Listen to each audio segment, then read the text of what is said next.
Scott and I are new friends. We met we met in New Orleans at the Emerging Franchise Conference back in November 2023, and we had the opportunity to co-host together I think the topic was really on how to build your company from the ground up, how to grow to your first 25 units. And I thought we had a blast. It was great. You and I talked about it with the crew that showed up last day of the conference. I think it was 9 o'clock in the morning Yes. in New Orleans. And we kept thinking to ourselves, well, are we going to have a few people in the room or not? The room was packed. We had an incredible showing of folks that were really trying to learn about how you get from no franchisees, a few franchisees, up to that 25 milestone and beyond. And some really good feedback from those that attended. Frank, I thought our time together was just incredible. And what energy from that group and from the IFA. They just put on a really great show. They did. So you're right. We had standing room only. I saw some people actually in the doorway, no other place to stand. So what I thought we would do today, I'm so excited to have you on the show, is I thought we would let's kind of recreate that since so many people weren't at the Emerging Franchise Conference. And well, after all, that's kind of the theme of the show since we have so many founders that are emerging. So I thought we would start out kind of getting into how to grow your franchise, how to get those first 25 units. And I thought you and I could kind of riff back and forth since we're coming at it from two different ways and there's no one way to skin this cat. Would love to hear your insight. You know, I'm a new founder. I've got a concept. I've hopefully have a company-owned location or two that I've already established some cash flow. What are some of the highlights of some of the things I need to do, Scott? Well, I'll tell you, it's interesting. You talk about the founders that were in the room with us in New Orleans at the EFC, and your days, Frank, as being a founder of establishing a brand that became a leader, right? And still today is a leader. It starts with a mentality, and especially for founders, franchising is a separate business. It is not operated in the same way, and in many cases thought about the same way as the underlying business that's being franchised. That's a mind shift. It's a cultural shift and thinking through how now do I need to operate? What are the disciplines I need to bring to the table to be able to run and grow a franchising business? Again, there's a distinction there. And I thought you had some really great feedback when we last spoke about that mind shift from your perspective. But first things first, right? When you think about growing, when you think about what do I need to do to get those franchisees into my business, it starts with shifting your mentality away from, I'm in the youth sports business. I'm in the early childhood education business. You're in the franchising business. Mm-hmm. And there are some fundamentals that go along with that are just really, really important. I mean, you went through that shift. And I think your story is incredible in helping folks understand how to get from, I'm in this business, now I'm franchising. How do I need to think differently about the business of franchising? Well, you get punched between the eyes as a founder is what happens, because when you first franchise, you find out incredibly quickly of the real business you're in. Before I did the podcast, I'd done a lot of research on franchising, in particular on the growth and the lack thereof of franchisors. And the one stat that always kind of it kind of drove me crazy before I did the podcast was this stat that we've heard that whether it's 250 or as many as 400 franchisors maybe begin a franchise, and as that many come off franchising, and that big number of 4,000 franchisors never grows. So before I started the podcast, I was like, I got upset and I got frustrated. Like, why is this? But I came to realize that for the most part, the primary reason is that people did not make that shift, right? That's one of the primary reasons why somebody doesn't make it in franchising is they don't shift it, that they think they're still in the pizza business, or they still think in the commercial cleaning business, and they're not in the business of making people successful. Yeah. And for me, like I think about, and this is an example that I love to use, and it's a family example. So my grandfather was an independent waterman on the Chesapeake Bay. So he harvested blue crab, he harvested clams and oysters, and he built from one vessel, one commercial vessel, up to 7. He built a great business. That's how he provided for my mom's family as she was growing up. And he always had leftover blue crab. So whenever I went to see them, my grandmother would make crab cakes, and just phenomenal crab cakes. But here's what I noticed as a young person. I noticed that when she was making blue crab, there was no recipe. And that's kind of nostalgic, right? Of Oh, course. my grandmother made great chocolate chip cookies, and she just got Hmm. out the flour and she did this, and that was my grandmother with crab cakes. And I'll never forget my mom finally like following Uh-huh. grandma around the kitchen and looking over her shoulder and figuring out what the measurements were so that she could build a recipe that could then be replicated. And God bless my grandmother, she's passed now, but we have a recipe.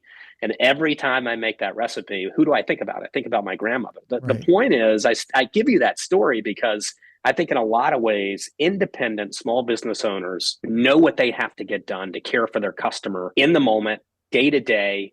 They've got it in their head. It's very tribal, it's very experiential.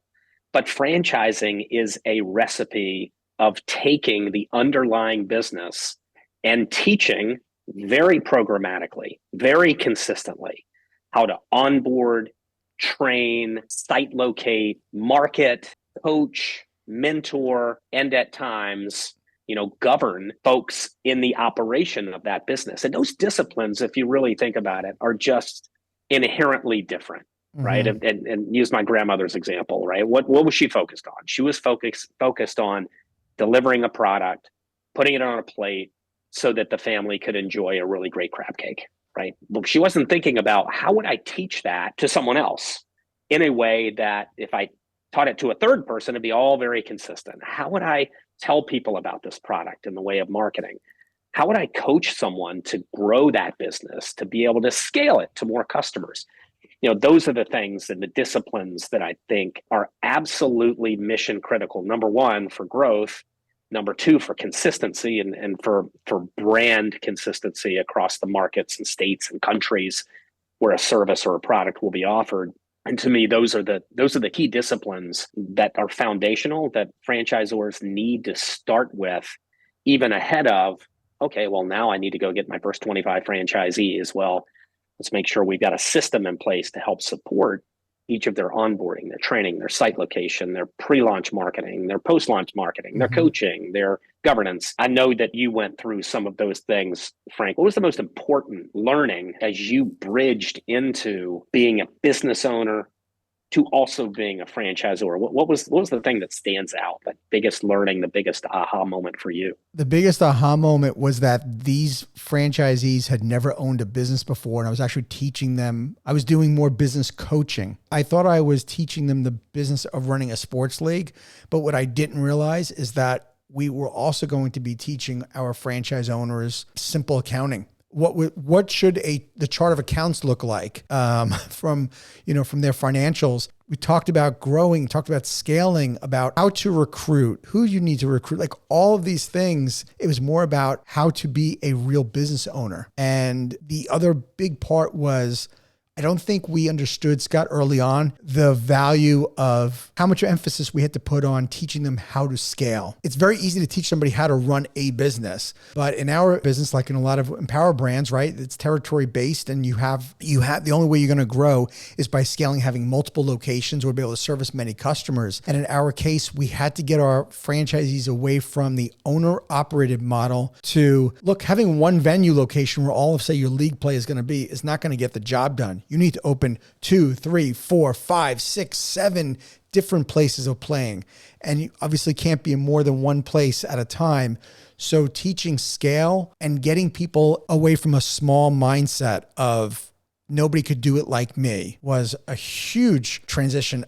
I did not expect it to be a challenge, but I didn't realize how many people bought the business thinking it was about them, and they didn't think they could ever hire anybody as good as them. You struck a chord when you use those two words, like me, from the perspective. And look, inside of Empower Brands, we've got a mix in the portfolio, 11 brands segmented into three different cohorts: emerging brands, growth brands, and mature brands. And the growth and mature brands, it's the like me concept is interesting and a little different because we understand and have a knowledge of who are the top performing franchise owners in that particular brand.